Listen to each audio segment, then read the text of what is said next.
அப்படின்னு ஒரே பரபரப்பு தான். பிஜேபி தலைவர்கள் எல்லாம் ஒரே பொங்க ஆரம்பிச்சுட்டாங்க. இந்தியா தாறுமாறா வளர்ந்துருச்சு, இனிமேல் இந்தியாவில் ஒன்றும் பிரச்சனை கிடையாது, எங்க போனாலும் எல்லாருக்கும் எல்லாம் கிடைக்கும், ஒரே சந்தோஷமா வாழலாம். அது சொன்ன அடுத்த ஒரு 5 நிமிஷத்துல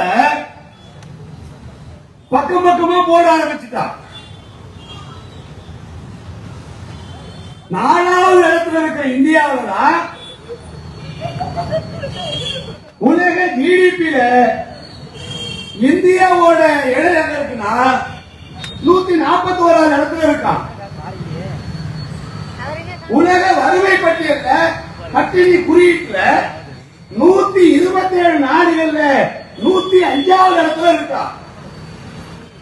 உலகத்தில் சோறு இல்லாம வாழக்கூடிய மக்கள் அதிகமா இருக்கிற நாடு எது சொன்னா முதல் நாடு இந்தியா. இந்தியாவில் 300 மில்லியன் மக்கள், 300 மில்லியன் மக்கள் ஒரு வேளை சாப்பிட்டா ஒரு வேளை சாப்பிட முடியல. 300 மில்லியன் எவ்வளவு நடக்கிறீங்க?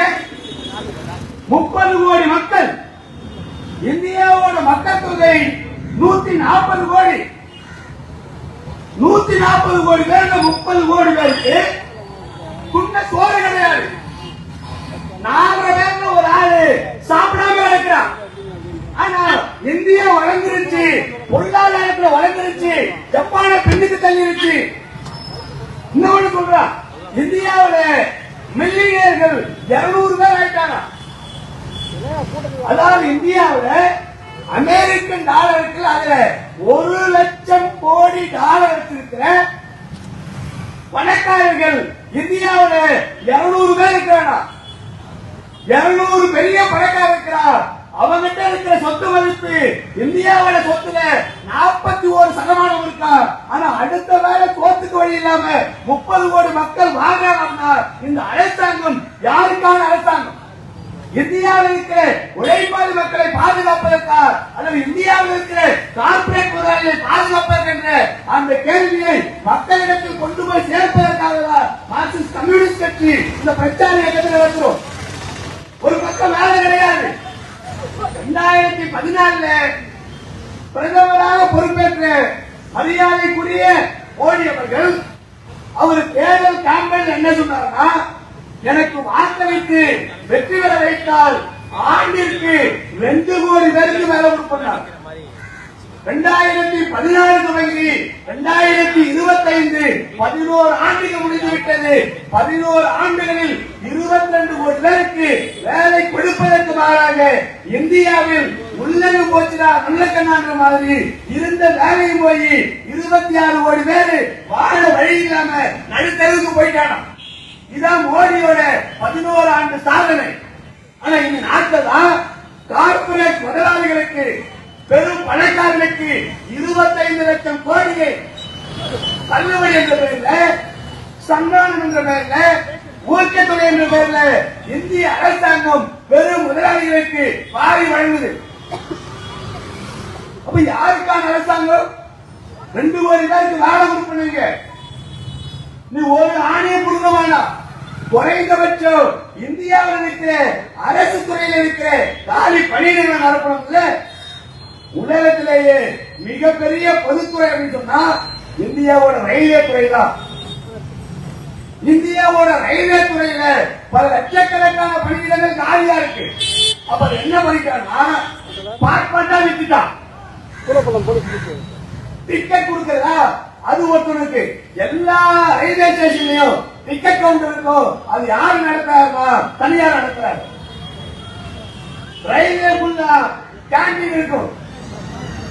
அந்த கேண்டீன் பார்த்து சொன்னா யார் நடத்துறானா ஐடிசி நடத்துல, ரயில்வே நிர்வாகத்துல அது நடத்துறது இந்தியாவில் இருக்கிற தனியார் முதலாளிகள். ரயில்வே இருக்கிற கார்கோ கூட்ஸ் அது யாருன்னா அது தனியார். இந்தியாவில் ரயில்வே துறையில பாட்டு பாட்டா பிரிச்சு எல்லாத்தையும் கொடுத்துட்டா. இப்ப இந்திய ரயில்வேல அரசாங்கத்தில் எது இருக்குன்னா 2 தான் இருக்கு. ஒன்னு ரயில்வே டிராக்ல ரயில்ல போற பேசஞ்சர்கள் பேண்டு வச்சா அதை வாங்குற வேலையும், இன்னொன்னு ரயில்வே டிராக்கு சிக்னல் போடுற வேலை மட்டும்தான் அரசு கிட்ட இருக்கு. எல்லாம் தனியார்கிட்ட போயிருச்சு. இந்த துறையில் இருக்கிற காலி பணியிடங்கள் உடனடியாக பல லட்சக்கணக்கான பேருக்கு வேலை கொடுக்க முடியும். ஆசிரியர் துறையில கிட்டத்தட்ட ஒன்றிய அரசாங்கத்தில் மட்டும் 8 லட்சம் பணியிடங்கள் காலியா இருக்கு. தமிழ்நாட்டில் பல லட்சம் பணியிடங்கள் காலியா இருக்கு. அப்ப இந்த பணியிடங்களை நிரப்பல, வேலை வாய்ப்பை உருவாக்கல, வருமானத்தை உருவாக்குவதற்கு மாறாக இந்திய நாட்டில் இருக்கிற கார்பரேட் முதலாளிகளுக்கு சேவை செய்யக்கூடிய வேலையை ஒரு பக்கம் செஞ்சுக்கிட்டு இன்னொரு பக்கம் வலுப்பு வெறுப்பு அரசியலை நடத்தி கொண்டு அரசியல் ஆதாயத்திற்காக இன்னைக்கு பிஜேபி அரசாங்கம் முயலுகிறார்கள்.